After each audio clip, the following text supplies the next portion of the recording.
2-3 முக்கியமான புள்ளிகளை திரு மனோகர் பாஷா சார் தொடராரு. ஒன்று, அச்சம் எதிரொலியாக ஏடிஎம்கே பிஜேபி கூட்டணியை பார்த்து திமுக கூட்டணி அஞ்சுகிறது, அதன் எதிரொலி தான் இந்த பேச்சு அப்படின்றது ஒன்று. வாக்குறுதிகளை நிறைவேற்ற சாதனைகள்னு சொல்வதற்கு இல்லாததுனால திசை திருப்புவதற்காக பிஜேபியின் மீது, டெல்லி அரசாங்கத்தின் மீது, மத்திய அரசாங்கத்தின் மீது ஒரு தாக்குதலை, விமர்சனத்தை திமுக தலைமை முன்னெடுக்கிறது, முதலமைச்சர் ஸ்டாலின் அவர்கள் முன்னெடுக்கிறாங்கன்னு ஒன்று. அடுத்ததா சொல்லக்கூடிய கருத்து, போட்டி என்பது திமுகவுக்கும் அதிமுகவுக்கும் தான் தமிழ்நாட்டை பொறுத்தவரையிலும் போட்டி, மீதி இந்த வகையான பரப்புரை அப்படின்ற ஒன்று களத்தில் எடுபடாதுன்றது இன்னொரு வாதம். இதில் முதல்ல டிஎம்கே வெர்சஸ் ஏடிஎம்கேவா அல்லது டிஎம்கே வெர்சஸ் பிஜேபியா அப்படின்ற கொஸ்டின் ரைஸ் பண்ணியிருந்தாரு. ரெண்டு பேரும் ஒரே கூட்டணிக்கு, அதாவது அதிமுகவும் பாஜகவும் ஒரே கூட்டணியாக மாறியதற்கு பிறகு பாஜக தனி அதிமுக தனி என்று வேறுபடுத்தி பார்க்க முடியாத அளவிற்கு, எனக்கு முன்னால் பேசிய மாண்புமிகு சட்டப்பேரவை உறுப்பினர் பரந்தாமன் அவர்கள் குறிப்பிட்டது போல, மதுரையில் நடைபெற்ற அந்த முருகன் மாநாடு நிகழ்ச்சியை ஒட்டி அதில் இஸ்லாமிய பிரச்சாரம் மேற்கொள்ளப்படுகிறது. அதை இஸ்லாமிய மக்களின் வாக்குகளை பெற்று வாக்கு சதவீதத்தை அதிகரித்து வெற்றி பெற்ற அதிமுக எம்எல்ஏக்கள் அந்த மேடையில் உட்காந்து வேடிக்கை பார்க்குறாங்க. எடப்பாடி பழனிசாமி அந்த மாநாட்டுக்கு வாழ்த்து தெரிவிக்கிறார். அப்போது முழுக்க ஒரு பாஜக சங்கிமயமாகி இருக்கக்கூடிய அதிமுக அப்படின்றது தான் இன்னைக்கு இருக்கிறது.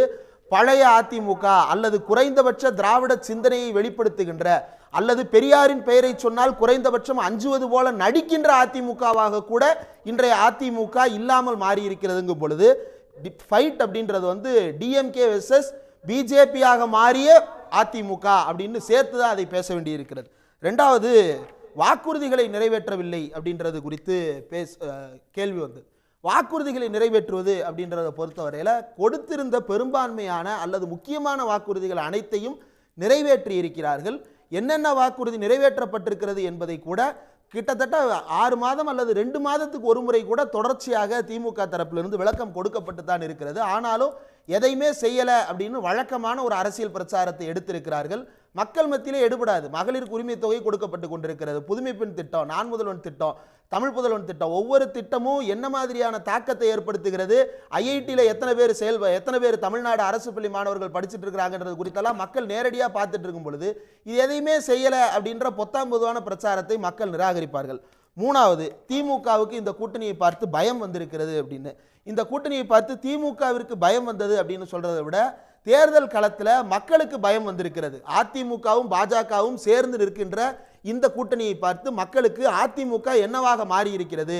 செல்லூர் ராஜு நெத்தி நிறைய குங்குமம் வச்சிருந்தாலும் நாம தர்காவுக்கு வந்தோம்னா வாங்க பாயின்னு வணக்கம் சொல்லிக்கிட்டு இருந்தவர் நம்மளை திட்டிக்கிட்டு இருக்கிற ஒரு இடத்துல போய் உட்கார்ந்து இருக்கிறாரு.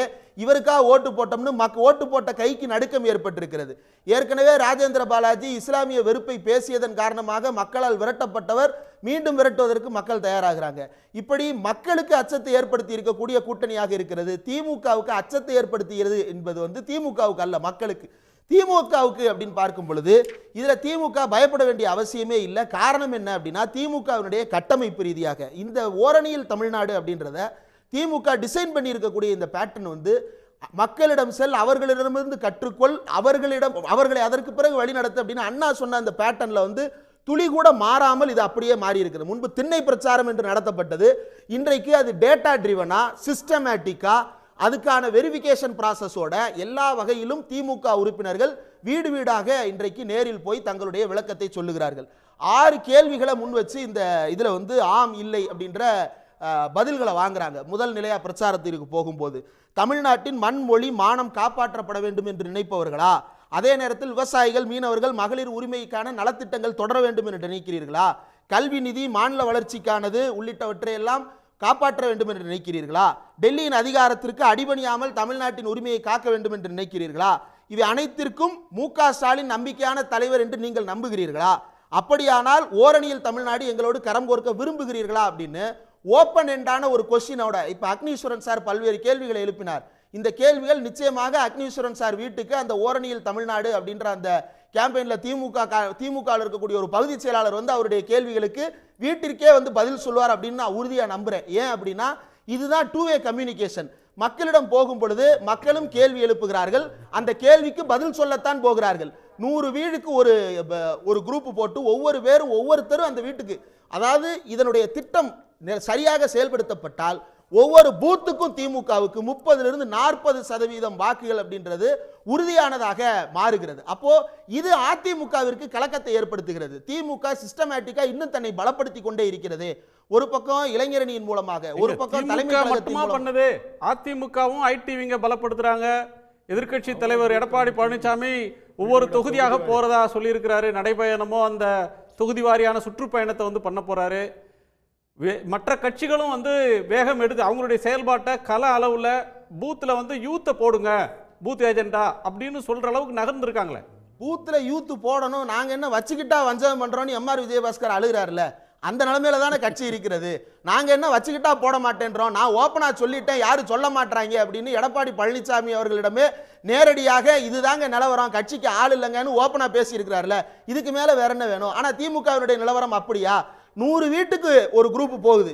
அந்த 100 வீட்டை கவர் பண்றதுக்கு அவங்க 2 மாசங்கள் எடுத்துக்கிறாங்க. அப்போ ஒவ்வொரு நாளும் 5 to 10 வீடுகள் கவர் பண்ணி அவ்வளவு பேர்ட்டையும் போய் விளக்கம் சொல்றாங்க, கேள்விக்கு பதில் சொல்ல போறாங்க. இப்போ அக்னீஸ்வரன் சார் எழுப்பின கேள்வி போல பல கேள்விகளை எதிர்கொள்ள போறாங்க. அப்ப அந்த தைரியம் அவங்களுக்கு இருக்குல்ல.